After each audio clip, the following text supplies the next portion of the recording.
Hello everyone, my name is Priyanka. Welcome to my math classes. हम class 8 math olympiads का set A question paper solve कर रहे हैं। This exam was held on 22 October 2024।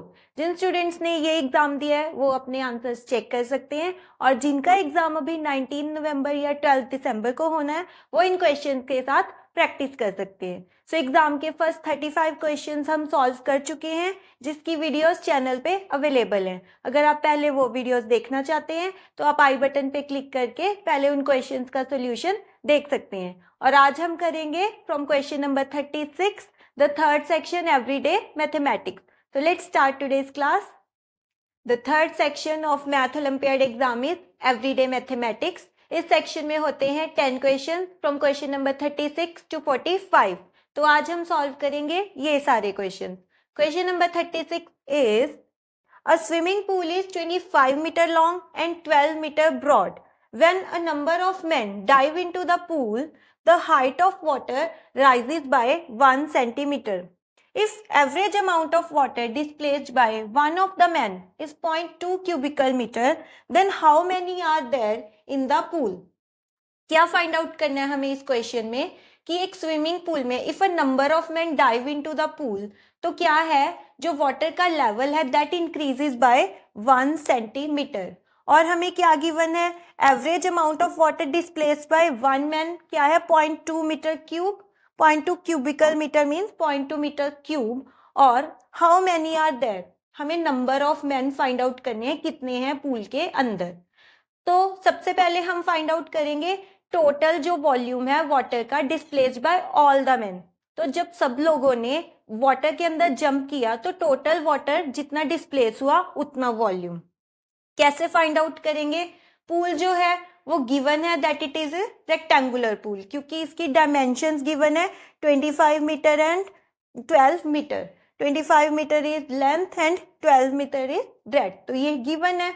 Then height भी हमें given है कि जब a number of men dive into the pool the height increases by 1 centimetre. तो हम वॉल्यूम फाइंड आउट कर सकते हैं टोटल वाटर डिस्प्लेस्ड का, कि जितना वाटर डिस्प्लेस हुआ उसका क्या वॉल्यूम होगा। सो वॉल्यूम के लिए फॉर्मूला है L into b into h. अब टोटल जो वाटर डिस्प्लेस हुआ उसका क्या वॉल्यूम आएगा, लेंथ है 25, ब्रेड्थ है 12 एंड हाइट जो हमें गिवन है जो वाटर डिस्प्लेस हुआ उसकी 1 सेंटीमीटर। बट अदर टू जो हमारे पास डायमेंशंस है दे आर इन मीटर और ये है सेंटीमीटर में। बट हमें ये तो पता है कि सब डायमेंशंस की जो यूनिट है वो सेम होनी चाहिए। अब ये दोनों मीटर में है तो 1 सेंटीमीटर को भी हम मीटर की फॉर्म में लिखेंगे। And we know that 1 centimetre is equal to how many metres, 1/100, because 1 metre is equal to 100 centimetre. So 1 centimetre is equal to 1/100 metres. तो ये हो जाएगा volume of the total water which is displaced by all the man who dive into the pool. So इसको solve करेंगे। 25 into 12 is 300 divided by 100, so it comes out to be equal to 3 meter cube. So ये हो गया 3 meter cube, and we have given that the water displaced by one of the men is 0.2 meter cube. और हमें find out क्या करना है, number of man. So number of man कैसे find out कर सकते हैं, the volume displaced by all man is 3 and the water displaced by one single man वो क्या है 0.2 मीटर क्यूब। सो इनको डिवाइड करेंगे, क्या आएगा 0.2 कैन बी रिटन एज 2/10 और ये 10 जो टर्म है वो न्यूमरेटर में आ जाएगी। So on solving this 2 5s are 10 and 3 5s are 15. So this is the number of total men who dive into the pool. So we check for the options. Option number D is 15. So option number D is the correct option. The question number 37 is Amit buys an old scooter listed at rupees 19,500 and gets discount of 10%. He spends rupees 2,500 for its repair. If he sells the scooter at profit of 12%, then find the selling price of the scooter. So first of all, a scooter is listed at the price of 19,500 और उसके ऊपर उसे मिला discount of 10%. तो उसने कितने में scooter को परचेज किया है? सो जो है प्राइस, लिस्टेड प्राइस 19,500, उस पे उसे डिस्काउंट मिला 10%. सो 10% डिस्काउंट मीन्स कितना उसने लेस किया उसमें से? 1950. सो जब हम इसमें से 10% डिस्काउंट रिड्यूस कर देंगे सो ये आएगा. सो ये कितना आएगा? 17,550. सो ये तो हो गया जितने में उसने स्कूटर परचेज किया है. ये था लिस्टेड प्राइस और उसमें से 10% हमने रिड्यूस किया. सो ये उसने परचेज किया. Now he has spent ₹2500 on the repair. अब उसने रिपेयर भी की है स्कूटर की और उस पे उसने स्पेंड की है ₹2500. सो इन दोनों को हम ऐड करेंगे. अब ये हो गई the cost price of the scooter. ये परचेज उसने किया on the at the price 17,550, but plus उसने ये रुपीज भी उसके ऊपर स्कूटर के ऊपर स्पेंड किए 2500. तो now this is the cost price of the scooter. ये स्कूटर उसे इतने में पड़ा. तो हम इन दोनों टर्म्स को ऐड करेंगे. What do we get? So we get 20,050 rupees. So this is the cost price of the scooter. ये स्कूटर उससे इस अमाउंट में पड़ेगा. नाउ हमें क्या गिवन है? If he sells the scooter at profit of 12%, then find the selling price of scooter. अब जो ये उसने स्कूटर को सेल करना है उस पे उसे क्या प्रॉफिट होना चाहिए? 12% प्रॉफिट होना चाहिए. मीन्स जो ये अमाउंट है इसके ऊपर 12% प्रॉफिट होना चाहिए क्योंकि उसे स्कूटर इस अमाउंट में, ये उसकी कॉस्ट प्राइस है, इस अमाउंट में उसे ये स्कूटर पड़ा है. तो अब उसकी जो प्रॉफिट है वो इस अमाउंट के ऊपर कैलकुलेट होगी. So now the selling price of scooter is, यहाँ पे इसके ऊपर उससे 12% प्रॉफिट होना चाहिए. सो इस अमाउंट का 20,050 का होना चाहिए 112% selling price, because the profit is 12%. तो सेलिंग प्राइस क्या हो जाएगा? 100 plus 12 means 112% of the cost price. तो ये बनेगा प्रॉफिट. तो हम इसको सॉल्व करेंगे. You also solve it. So इसको सॉल्व करने के बाद, यस, सॉल्व दिस इक्वेशन. क्या आएगा हमारा आंसर? सो इसको सॉल्व करने के बाद जो वैल्यू आएगी that is equal to 22456. Check your answer. तो इसको सॉल्व करने के बाद ये वैल्यू आएगी. और if we check the options, so option number A is the correct option. The question number 38 is a certain number of children went on picnic. Each child spent as many rupees as 1/3 of the number of children. If the amount spent was rupees 432, then find the number of children who went on the picnic. So we have to find out the number of children who went on the picnic. So first of all, we suppose the number of children. We let the number of children is equal to x. हम number of children को x suppose करेंगे. Now what does the question say? That each child spends as many rupees as 1/3 of the number of children. Means each child spends, कितने rupees spend करता है? Each child spends as many rupees as 1/3 of the number of children. अब number of children है x, तो that means the rupees spend by each child is x by 3. So this is given that each child spends 1/3 of rupees as the number of children. Number of children है x, so money spent by each child is x by 3. Now, if the total amount spent was 432 rupees, that means हर एक child ने x by 3 rupees spend किए. There are x number of child and each child spends x by 3 rupees and the total amount is 432. अब हमें इस equation को solve करना है. So here what do we get? X square is equal to 432 into 3. So 432 into 3 is equal to 1296. ये इसके equal होता है. एक्स स्क्वायर की वैल्यू आ गई है 1296, एक्स की क्या वैल्यू आएगी अंडर रूट ऑफ 1296, तो ये आएगा हमारा इक्वेशन। अब हमें ये सॉल्व करना है अंडर रूट ऑफ 1296, तो इसकी जो वैल्यू आएगी दैट इज द आंसर, वो ही है वैल्यू ऑफ द एक्स। तो इसको सॉल्व करेंगे। What is the square root of 1296? Solve it. yes, the square root of 1296 is 36, so ये होता है इसका square root. So now we check for the options. Option number C is the correct option. The question number 39 is, A can do a piece of work in 8 days while B can do the same work in 10 days. How long would it take to do the same work if A and B work together? So हमें given है that A does a piece of work in 8 days and B does the same work in 10 days. और अगर वो दोनों मिलके करें काम तो कितने दिन में पूरा करेंगे? So अगर 8 completes the work in 8 days, तो 8 का तो सबसे पहले हम फाइंड आउट करेंगे A का 1 day work. A completes the work in 8 days, तो A का 1 day वर्क क्या होगा?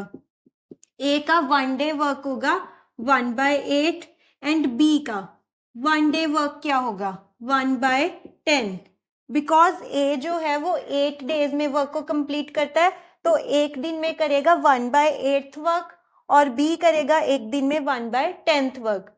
नाउ A और B दोनों का टोटल 1 day वर्क क्या होगा 1/8 plus 1/10 when they work together, तो इन दोनों का 1 day वर्क क्या होगा? We will take the LCM 80 and 10 plus 8, 18/80, and on simplification we can write it as 9/40.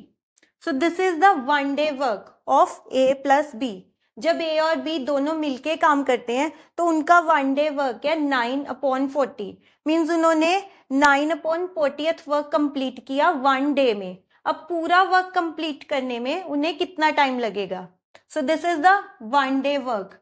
सो एक दिन में कंप्लीट किया उन्होंने 9/40 वर्क। सो पूरा वर्क जो कंप्लीट वर्क है वो उतना कितने दिन में पूरा करेंगे? This is the 1 day work. So complete work जो होगा वो कितने दिन में पूरा करेंगे? अगर 9/40 वर्क पूरा करते हैं 1 day में, तो कंप्लीट 1 वर्क पूरा करेंगे 1/9/40 डेज में।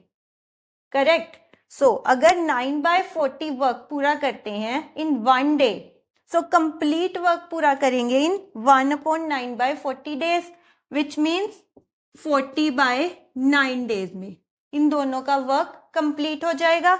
सो जो हमारी ऑप्शंस हैं they are in mixed fraction form, तो हम इसको मिक्स्ड फ्रैक्शन में चेंज करेंगे। सो 9 4s are 36, 4 remainder divided by 9. So 4:4/9, and we check for the options. Option number D is the correct option. The next question is very interesting. So it is the problem on ages. 10 years ago, the age of father was thrice the age of his son. 10 years hence. Hence का क्या meaning होता है? After 10 years means in the future. The father's age will be twice that of son. The ratio of present age of father to present age of son is dash. तो हमें क्या find out करनी है? Ratio of present age of father to the present age of son. So अब हमें इस question में तीनों टाइम पीरियड्स गिवन है, प्रेजेंट, पास्ट एंड फ्यूचर। सो इनमें हमें गिवन है that 10 years ago the age of father was thrice that of his son. Means 10 साल पहले जो फादर की एज थी that was thrice. Thrice means 3 times that of the सन।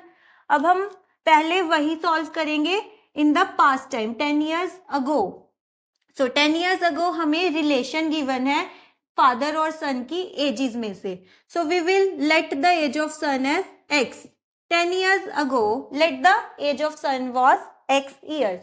और हमें गिवन है that 10 years ago father was thrice as old as that of son. That means father की क्या एज थी उस वक्त 3x. अगर सन की एज x थी तो फादर की एज थी 3x. Now we talk about the present ages. तो प्रेजेंट एज अगर 10 years ago जो सन की एज x years थी तो आज उसकी एज क्या होगी, कैसे कैलकुलेट करेंगे? If 10 years ago you were 4 years old, तो आपकी प्रेजेंट एज क्या है, आप कैसे कैलकुलेट करते हो? 4 + 10 ऑब्वियसली. सो अगर 10 साल पहले उसकी एज x थी तो प्रेजेंट एज क्या होगी? सन की प्रेजेंट एज होगी x + 10 years. एंड फादर की प्रेजेंट एज क्या होगी? 3x + 10. So these are the present ages of son and father. Then अब हमें गिवन है 10 years hence. 10 years hence means इससे भी 10 years later, प्रेजेंट से 10 साल बाद. अगर उनकी ये प्रेजेंट एजेस हैं तो 10 years hence means after 10 years उनकी एजेस क्या होंगी? सो इसमें 10 और ऐड कर देंगे. सो 10 years hence the age of son would be x + 20 and age of father would be 3x + 20. अगर हमने 10 years ago में सन की एज x सपोज की है और फादर की 3x, तो these are the ages उनकी जो होंगी 10 years hence. Now what does the question say? 10 years hence father's age will be twice that of his son. तो यहां से ही हमें फॉर्म करनी है इक्वेशन कि 10 years hence the age of father which is 3x + 20 is 2 times that of the age of son. तो इस equation को सॉल्व करके हमें मिल जाएगी द वैल्यू ऑफ x. तो इसको सॉल्व करेंगे. 3x + 20 = 2x + 40. करेक्ट. अब 2x टर्म को हम लेफ्ट साइड पे शिफ्ट करेंगे एंड 20 टर्म को on the right side of equation. 3x - 2x is x and 40 - 20 is 20. सो ये मिल गई हमें the value of x. x की वैल्यू हमें मिल चुकी है और हमें फाइंड क्या करना है? Ratio of present ages of father and son. Present age father की divided by present age son की.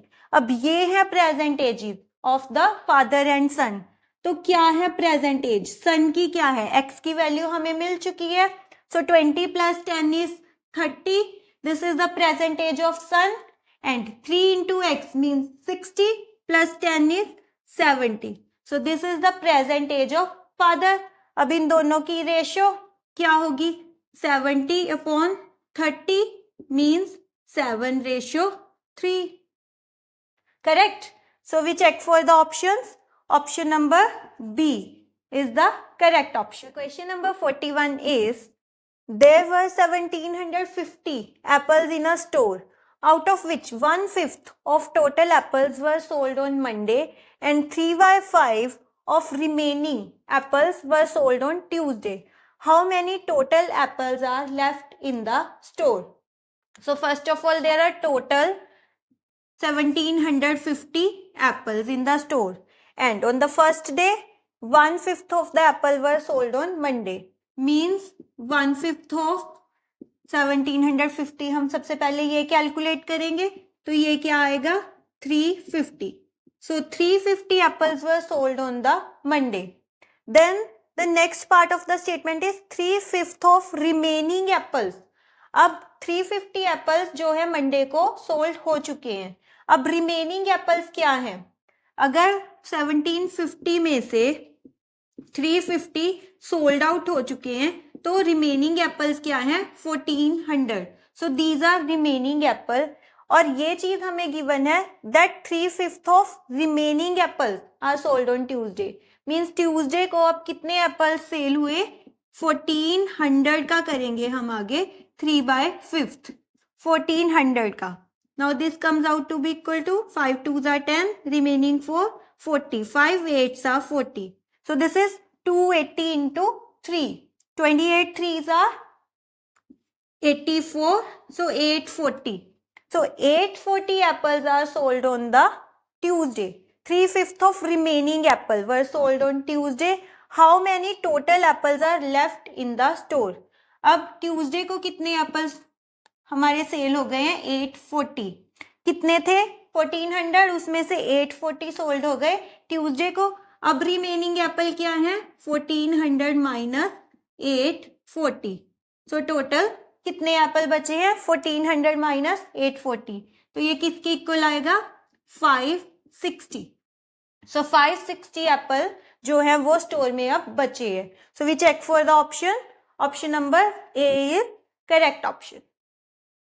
The question number 42 is, if the size of 1000 animal cell is 1525 into 10 raised to power minus 8 mm, then find the size of 10 raised to power 5 animal cells together. So ये simple statement वाला ही question है जो हम from the class 3 कर रहे हैं कि 1000 animal cells का जो size है that is 1525 into 10 raised to power minus 8. तो एक एनिमल सेल का जो साइज है वो होगा divided by 1000 and find out कितने एनिमल सेल्स का करना है? 10 raised to power 5. So given क्या है? 1000 का है ये, तो 1 का क्या होगा? Divided by 1000 into find out कितने सेल्स का करना है? 10 raised to power 5. अब यहाँ है 10 raised to power 5 divided by 1000. So 10 raised to power 5 means there are 5 zeros और यहाँ पर है 3 zeros. तो हमारे पास क्या बचेगा? 1525 इंटू यहाँ पे 10 raised to power minus 8 और यहाँ पे क्या बचेगा? 10 raised to power 2 because there are 5 zeros and there are 3 zeros. तो हमारे पास बचेंगी 10 raised to power 2. अब 10 raised to power minus 8 into 10 raised to power 2. 1525 को ऐसे ही लिखेंगे इंटू ये क्या लिखेंगे हम? 10 raised to power basis are the same और यहाँ पे बीच में साइन है मल्टीप्लीकेशन, तो -8 प्लस 2 ऐसा लिख सकते हैं हम पास को. अब -8 प्लस 2 इसको क्या लिखेंगे?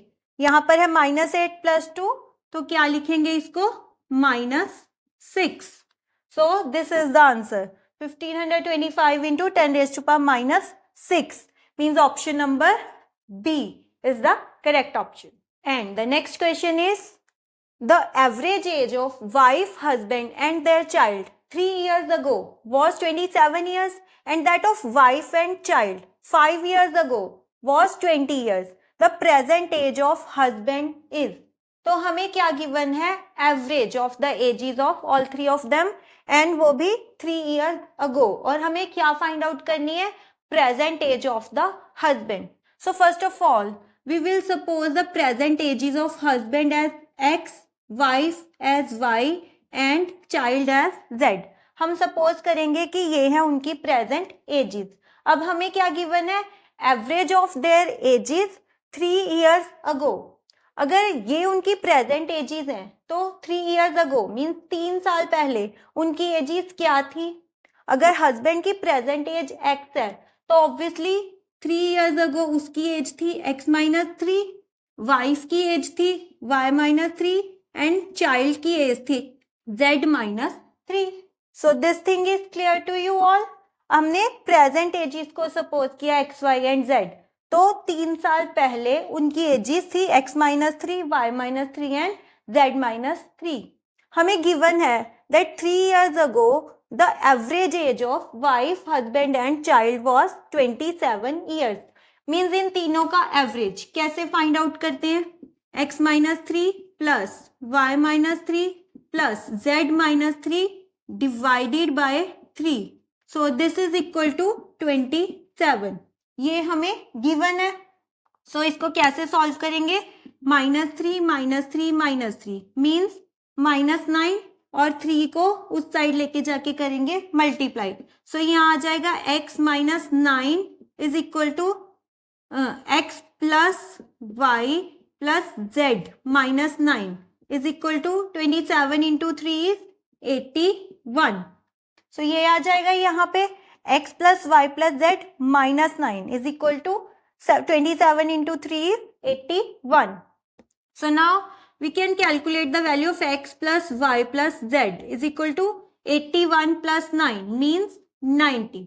सो अब हमें मिल चुकी है तीनों की present ages x plus y plus z का sum 90।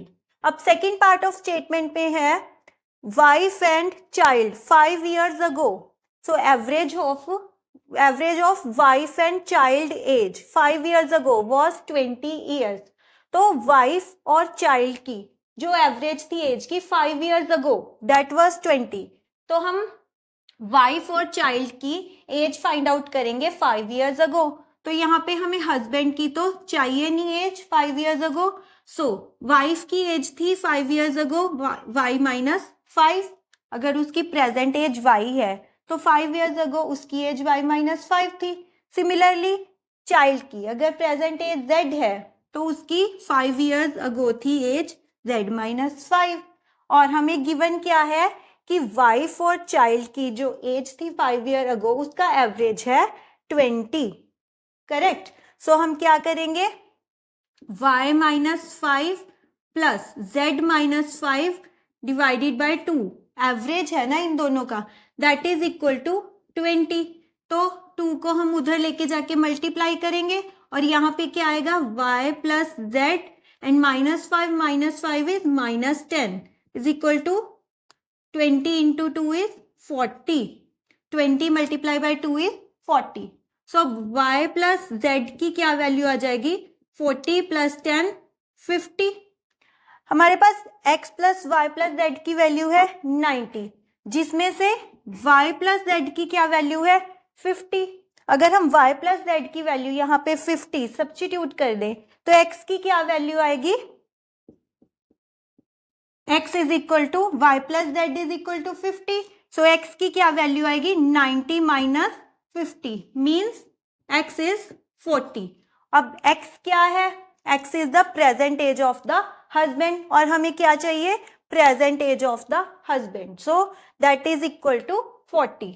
And if we check the options, option number B is the correct option. The next question is there are 650 students in a school, out of which 20% students wear specs. If a student is selected at random, then what is the probability that the selected student does not wear the specs? So हमें क्या given है that there are total 650 students, out of which 20% wear specs. तो कितने number of students हैं who wear the specs? 20% of 650। सो ये किसके equal आएगा 20% of 650 is equal to 130। So means there are total 130 students who wear the specs. और हमें क्या find out करनी है probability of the selected student does not wear the specs. So first of all we have to find out the number of students who don't wear the specs. 130 students wear the specs out of 650। अब 650 में से minus करेंगे 130। सो ये किसके equal आएगा 520। So total 520 students हैं who does not wear the specs. So 520 students don't wear the specs. अब हमें क्या फाइंड आउट करनी है प्रोबेबिलिटी कि हमें एक स्टूडेंट सिलेक्ट किया इन सब में से and what is the probability that selected student does not wear the specs. Probability क्या होती है number of the favourable outcome divided by total number of outcome. अब फेवरेबल आउटकम क्या है the child who does not wear the specs. तो कितने हैं 520 and total number of students हैं 650। सो this is the probability that the selected student does not wear the specs. सो ये किसके equal आएगा 13 4 52 एंड 13 5 65। सो 4/5 प्रोबेबिलिटी होगी उस स्टूडेंट की जो स्पेक्स नहीं पहनता उसको सिलेक्ट करने की। This is the probability. So if we check the options, option number A is the correct option. And the last question of the section is in a test containing 25 questions 4 marks are given for every correct option and -2 marks are given for every incorrect answer. Ravi attempted all the questions but answered 9 questions incorrectly. How many total marks did he get in all? अब एक test में है total 25 questions उसमें से रवि ने 9 questions wrong किए। उसने सारे क्वेश्चंस अटेम्प्ट किए बट उसने उसमें से 9 क्वेश्चंस रॉन्ग किए। अब उसके करेक्ट आंसर्स कितने हैं? 25 माइनस 9 16।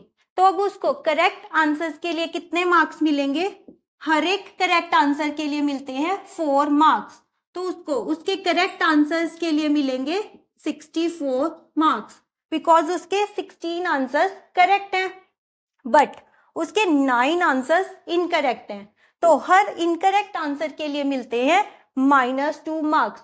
तो उसको उसके 9 इनकरेक्ट आंसर्स के लिए मिलेंगे 9 into -2 -18 marks. Now our question is how many total marks did he get in all? तो उसको टोटल कितने मार्क्स मिलेंगे? 64 माइनस 18 मीन्स 46। टोटल उसको 46 मार्क्स मिलेंगे। So the correct option is option number B. So today we have solved the section everyday mathematics. आप comment करके बताइएगा जरूर कि आपके कितने क्वेश्चन सही हैं। नेक्स्ट क्लास में हम सॉल्व करेंगे next section, achievers section. So if you want to learn with me, subscribe to my channel. See you in the next class.